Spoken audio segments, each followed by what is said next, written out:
Père Matael Meskin, né en 1919, décédé en 2006, fut le père spirituel du monastère de Saint-Macaire à Wadi El Natroud en Égypte. La Bible s'adresse à vous en personne par Père Mata El Meskin, monastère de Saint-Macaire-le-Grand en Égypte.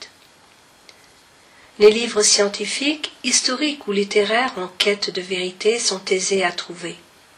Ils explorent la réalité sous toutes ses formes, à l'intérieur ou à l'extérieur de l'homme, jettent la lumière sur toutes sortes de choses, autant sur des sujets concernant l'être humain que sur des idées générales.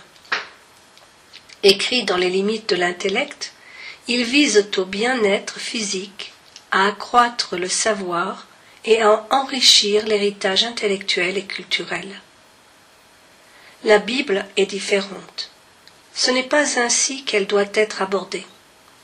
La Bible est un message direct et personnel de Dieu à l'homme qui aspire au salut et à l'élévation de son esprit, afin de se préparer pour une vie meilleure, la vie éternelle. Dans ce message, Dieu se révèle à l'homme de manière très personnelle et intime. Il fait connaître son insurpassable puissance pour fortifier le faible, son amour absolu pour combler le cœur de l'homme, sa sainteté pour revêtir notre nudité, son immense capacité à remettre, pardonner, laver, purifier, afin que nous puissions débuter une vie nouvelle en tant qu'enfants de Dieu. Telle est l'espérance en laquelle l'homme repose sa conscience, et tels sont les divins et efficaces attributs qui lui donnent la vie. L'homme ne s'égarera plus comme il en avait l'habitude quand il employait son propre esprit et ses capacités en cherchant à l'aveuglette le salut.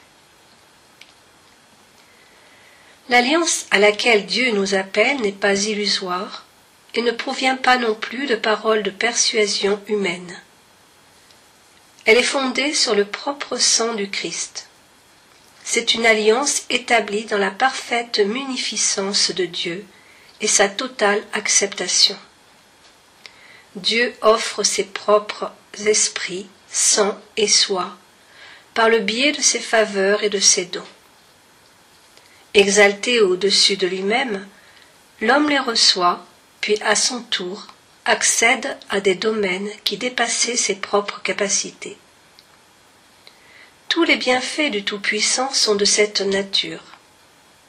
Le plus stupéfiant concernant cette alliance avec Dieu, c'est que sa générosité ne se limite pas à ce que l'homme reçoit, car Dieu répand ses dons par l'Esprit sans limitation ni mesure, en proportion avec l'extrême libéralité de sa nature. C'est pourquoi tout dépend de la capacité de l'homme à croire, dès lors à recevoir, puis à comprendre. Ainsi, bien-aimés lecteurs, la Bible en sa nature est révélée et renouvelée pour vous. La Sainte Bible que vous abordez n'est pas un livre de savoir ni de science, mais elle est un message personnel de Dieu à vous. Un héritage qui renferme les lois marquées du sceau de l'engagement de Dieu. Vous ne serez plus jamais un simple lecteur, mais un réceptacle et un héritier. La Bible ne sera plus un livre à lire pour le savoir, mais l'héritage d'un serment, la clé de la salle des trésors, des faveurs et des dons divins. Le sceau de Dieu est apposé sur chacun d'eux. Y est jointe l'image personnelle de Jésus-Christ, une reproduction vivante inscrite dans votre cœur. Si vous croyez en lui, vous recevrez et régnerez. Il vous donnera la vie, tandis qu'il vous transformera de plus en plus en une image insolite, vous déplaçant, vous poussant de l'avant et vous encourageant à sonder davantage les profondeurs de son alliance de justice, de sainteté et de vérité. Tous ceux qui ont pénétré cette sphère la terre du message divin dans la Sainte Bible, en viennent à connaître Dieu et acceptent de lui une invitation perpétuelle à sa présence. Le trésor des dons de Dieu leur a été ouvert, et c'est à la mesure de leur désir pour lui qu'ils recevront. Ils ont ainsi bénéficié de tous ses fruits. Doucement, mais sûrement, Dieu vient vivre en eux sans qu'ils s'en rendent pleinement compte. Leur état est modifié, leur apparence change, leur esprit est ranimé et ils sont fortifiés dans leur fragilité. En conséquence, ils se lancent à prêcher ce qu'ils ont vu, entendu et goûté, réalisation après réalisation. La parole se transmute au fond d'eux, d'un message en un trésor, puis en un témoignage et enfin en l'annonciation de la bonne nouvelle qui est l'incommensurable amour de Dieu. Les témoignages de ceux qui ont goûté le Seigneur et qui l'ont réalisé dans la Bible se sont amassés depuis des siècles.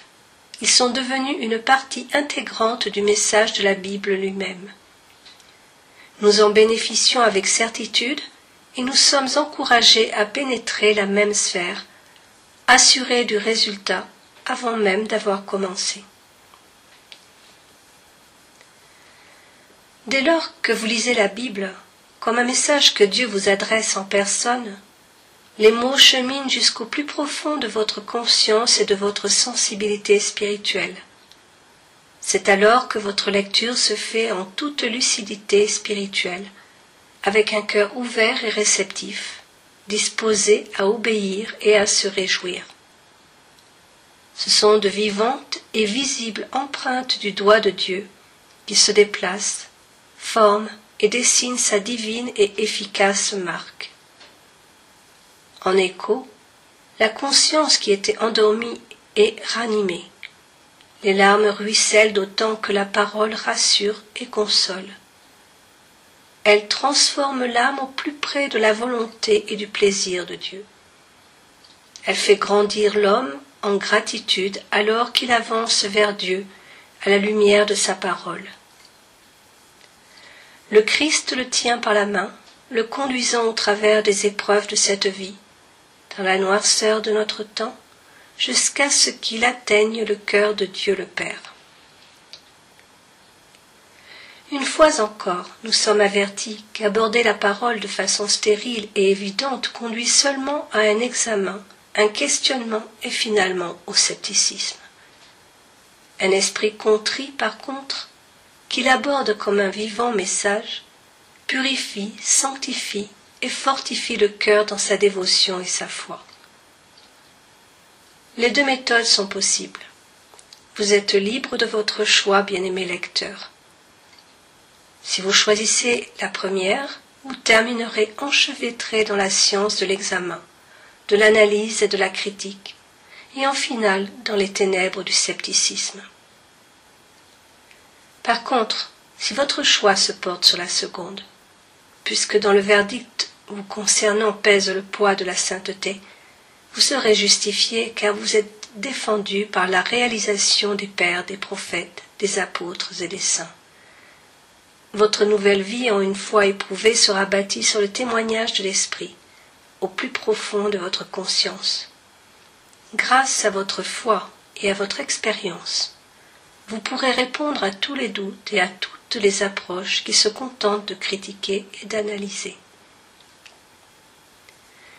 Si dès le début de sa vie, l'homme s'adonne à la seconde méthode, son âme s'élance à l'approche de la Bible, affamée d'elle, jour après jour. Elle la dévore pour y revenir encore plus affamée. Se désaltérant de l'eau vivifiante, sa soif de Dieu ne fait qu'augmenter, tandis que sa soif et sa faim du monde dépérissent. Autant en son cœur, l'âme humaine aspire à son destin éternel, autant la lumière de la face de Dieu se reflète dans son sceau étincelant.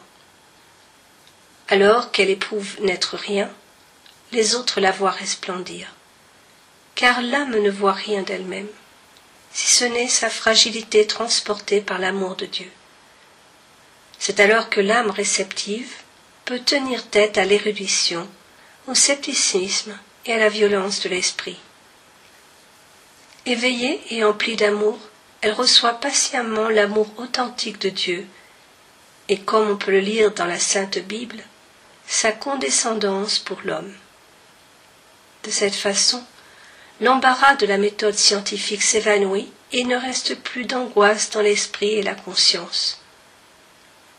Quand l'homme aborde la Bible, il le fait en esprit, et non pas à la lettre, avec l'expérience avant l'étude, la vision devant l'extériorisation et l'amour devant la confrontation.